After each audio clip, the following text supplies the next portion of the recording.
Disclaimer: this story contains mature themes intended for adult viewers. Viewer discretion is advised. The night didn't begin with betrayal. It began with a silence that felt too loud to ignore. Across the soft glow of balcony lights, I saw him leaning closer to her. Their laughter low, their distance fading in ways my heart refused to understand. Something in the air shifted, a tension, a warmth, a question neither of us had ever dared to ask out loud. I should have looked away, but I didn't. Some moments don't break you, they awaken you. Inside the house the world felt smaller, heavier. Every sound from beyond the glass doors carried a meaning. Every pause felt deliberate. Her husband stood near the kitchen, quiet, watchful, as if he too was caught between loyalty and something dangerously human. When our eyes met there was no anger, only recognition. Two hearts standing on the same fragile edge, listening to emotions neither of us knew how to name. Maybe it was the loneliness we never admitted. Maybe it was curiosity wrapped in unspoken permission. Or maybe it was the realization that sometimes love changes shape when silence grows too deep. The cool marble beneath my hands, the distant night breeze, the echo of laughter from the balcony, everything blurred into one suspended moment where choices felt inevitable. I remember closing my eyes, not in surrender but in acceptance of a truth I could no longer deny. Nothing between us would ever be simple again. And just as the night seemed ready to reveal everything, the sound of footsteps moved closer to the door. The handle turned slowly and the door opened just enough for the night air to slip inside. He stepped in, his presence quiet yet impossible to ignore. For a moment neither of us spoke. The world outside faded into a distant hum, leaving only the fragile space between us, charged, uncertain, alive with everything we were afraid to say. "You heard them too," he murmured, his voice low, not accusing, just searching. I nodded, unable to trust my words. The silence that followed was heavier than any confession. When he moved closer it wasn't bold, it was careful, as if crossing an invisible line neither of us had planned to approach. Yet there we were, standing only a breath apart, sharing the same restless heartbeat, our fingers brushed by accident or maybe not. The touch was brief but it lingered, sending a quiet storm through my chest. I looked up and in his eyes I saw the same conflict that lived in mine. Loyalty tangled with longing, restraint battling curiosity. We weren't reckless people. We were two souls caught in a moment neither of us knew how to escape. Outside a faint laugh drifted from the balcony, soft but sharp enough to remind us of reality. I stepped back, yet somehow the distance only deepened the pull between us. There was comfort in his nearness, danger in his warmth, and something undeniably human in the way neither of us walked away. "I don't want to make a mistake," I whispered, though my heart wasn't sure what counted as one anymore. He didn't answer right away. He only looked at me as if searching for permission hidden between my breaths. And just when the silence felt ready to break, a shadow moved across the glass door behind us. The shadow behind the glass faded as quickly as it had appeared, but the tension it left behind stayed wrapped around us like a secret. Neither of us moved. Neither of us dared to breathe too loudly. The night had grown heavier, thick with things unsaid, with truths waiting just beneath the surface. He stepped closer, slow and uncertain, as if giving me time to stop him. I didn't. My heart pounded against my ribs, loud enough that I was sure he could hear it. There were 1,000 questions in his eyes, and maybe the same number in mine. What were we doing? What would happen if we crossed this fragile line? And why did the thought of stepping back feel harder than stepping forward? His hand lifted slightly, hesitating in the air before gently brushing against mine. The touch was soft, almost accidental, yet it sent warmth rushing through me. For a moment the world narrowed to that single point of contact, skin against skin, breath against breath, silence louder than any confession. He leaned in, not fully, not recklessly, just enough that I could feel the warmth of him near me. I closed my eyes, caught between instinct and restraint. Everything inside me whispered to stay. Yet something deeper held me still. Not fear, not regret. Just the knowledge that once certain doors open they never truly close again. "I shouldn't," I breathed, though the words felt fragile, almost uncertain. His forehead nearly touched mine before he stopped. The pause between us felt endless, fragile, trembling with everything we refused to say. Then slowly, painfully he pulled back, not because he didn't want to stay, but because he wanted to too much. And in that quiet retreat, the distance between us somehow burned even stronger than before. The air between us trembled with something deeper than words. Time felt suspended, stretched thin between what we were and what we were becoming. He hadn't moved far, yet the space he left behind felt louder than any touch.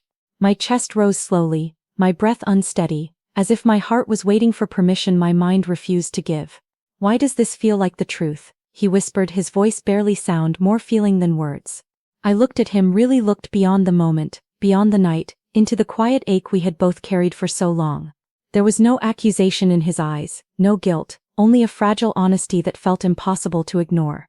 Maybe it had always been there, hidden beneath polite smiles, buried under loyalty, silenced by fear of what it might mean. "You feel it too," I said softly. It wasn't a question. The distance between us faded again, not in steps but in gravity, as if something unseen was pulling us closer.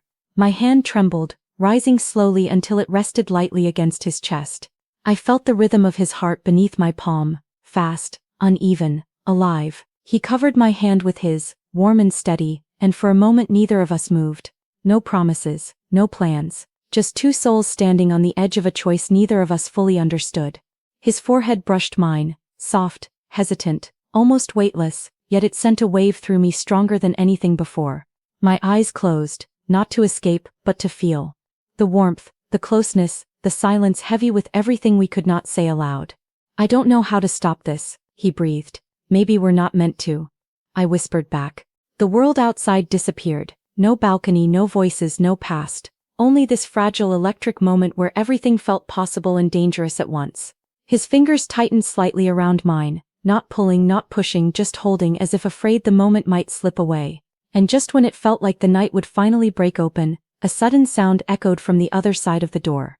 Everything froze. The sound at the door faded into the distance, replaced by a softer rhythm, rain beginning to fall outside, tapping gently against the glass like a quiet confession.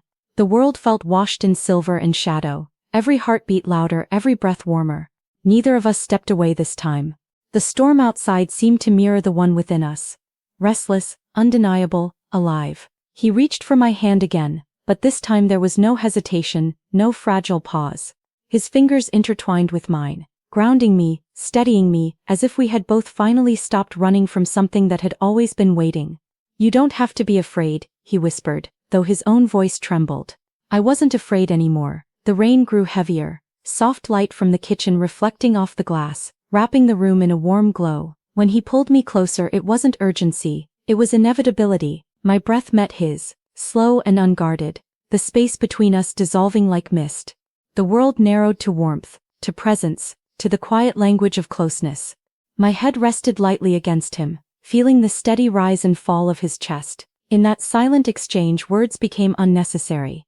Everything we had buried, loneliness, longing, unspoken truths, surfaced gently, not as chaos but as release. Outside, thunder rolled faintly, distant and soft, like a memory fading away. He brushed his forehead against mine, and in that fragile touch something inside me finally let go. Not of control but of fear. The night no longer felt forbidden. It felt honest, real, human. Our breaths blended, slow and warm, as if the world itself had paused to listen. No promises were spoken, no future was decided. Only this moment existed, quiet, breathtaking, alive. And as the rain whispered against the glass, the silence between us said everything we never could. Morning arrived quietly, not with peace but with a fragile stillness that felt unfamiliar. Soft sunlight slipped through the curtains, washing the room in pale gold as if the night before had only been a dream. Yet nothing felt the same. I stood by the window, arms wrapped around myself, watching the world wake up beyond the glass. The rain had stopped, leaving behind a cool hush, the kind that follows something powerful. Behind me he moved slowly, the faint sound of his steps careful, almost unsure, as if he too was learning how to exist in this new silence. Neither of us spoke at first. "What are you feeling?" he finally asked, his voice low, honest. I searched for an answer. Guilt, relief, confusion, they all lived inside me, tangled together. But beneath them there was something deeper. Not regret, not shame. Something quieter, real. "I don't know what last night was," I admitted, "but it changed something." He didn't deny it. He didn't try to explain it away. He only stood beside me, close but not touching. Our reflections faint in the morning light. Two people no longer pretending nothing had happened. Then came the unexpected sound, a knock at the door. Sharp, certain. My breath caught as we turned toward it. The past, the present, everything seemed to collide in that single moment. When I opened the door, she stood there, calm, unreadable yet not broken. Her eyes met mine, searching, knowing, and strangely not angry. "We need to talk," she said softly. The air shifted again, heavy with truths waiting to surface. Whatever last night had been, escape, mistake, or something more, it had woven our lives together in a way that could no longer be ignored. As the three of us stood beneath the quiet morning light, one thing became clear. The story between us wasn't over. It was only beginning. We sat together in the quiet living room, the morning light soft around us, as if the world itself had slowed to listen. No one rushed to speak, no one tried to rewrite the night. Truth had already done that for us. What remained now was choice, gentle, human, and fragile. She spoke first, her voice calm but heavy with meaning. Not anger, not blame, just honesty, the kind that doesn't shatter, it reveals. "Last night didn't break us," she said. "It showed us where we were already cracked." Silence followed, but it wasn't empty anymore. It was understanding. We talked slowly, carefully, about loneliness we never named, about distance that had grown unnoticed, about hearts searching for warmth in the wrong places. There were tears, but they weren't bitter. They felt like release, like truth washing away illusion. And somewhere in that quiet unraveling, something unexpected happened.